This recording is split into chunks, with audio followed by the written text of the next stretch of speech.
স্বাস্থ্যবিধি মেনে অবিলম্বে ক্যাম্পাস খোলার দাবিতে আন্দোলনে সামিল হলো এসএফআই। এদিন কলেজ স্ট্রিটে কলকাতা বিশ্ববিদ্যালয়ের বাইরে এসএফআই ছাত্রছাত্রীরা অবস্থান বিক্ষোভে সামিল হন। একই সঙ্গে তারা লিফলেটও বিলি করেন। প্রায় 1.5 ঘন্টা সেখানে বিক্ষোভ কর্মসূচি চালানোর পর মিছিল করে প্রেসিডেন্সি বিশ্ববিদ্যালয়ের সামনে অবস্থান বিক্ষোভ শুরু করেন। এবং আজকে কলকাতা বিশ্ববিদ্যালয় এবং প্রেসিডেন্সি ক্যাম্পাসের সামনে আমরা লাগাতার অবস্থানে সামিল হচ্ছি। অবিলম্বে স্বাস্থ্যবিধি মেনে সমস্ত ক্যাম্পাস খুলতে হবে। আমরা দেখেছি কলকাতা বিশ্ববিদ্যালয় কর্তৃপক্ষ তারা গত পরশু সম্ভবত তারা জানিয়েছে যে প্র্যাকটিক্যাল ক্লাস চালু হবে।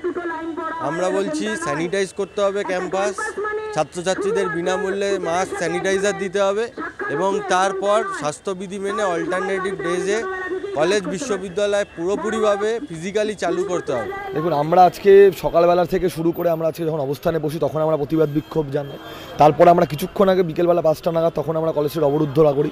আমাদের স্পষ্ট বার্তা এটাই যে এইরকম শিক্ষার অধিকার নিয়ে শিক্ষার প্রশ্নে যেরকম উদাসীন রাজ্য সরকার দেখাচ্ছে, এটা দেখানো চলতে পারে না। তারা আলোচনা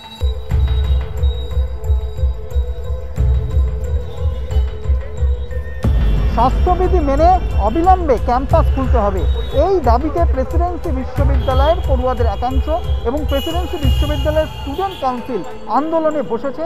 করোনা পরিস্থিতির জেরে দীর্ঘদিন ধরে বন্ধ শিক্ষা প্রতিষ্ঠান। এই পরিস্থিতিতে অসুবিধের মধ্যে পড়তে হচ্ছে পড়ুয়াদের।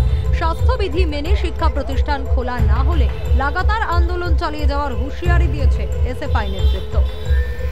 অভিজিৎ প্রামাণিকের রিপোর্ট, ক্যালকাটা টেলিভিশন নেটওয়ার্ক।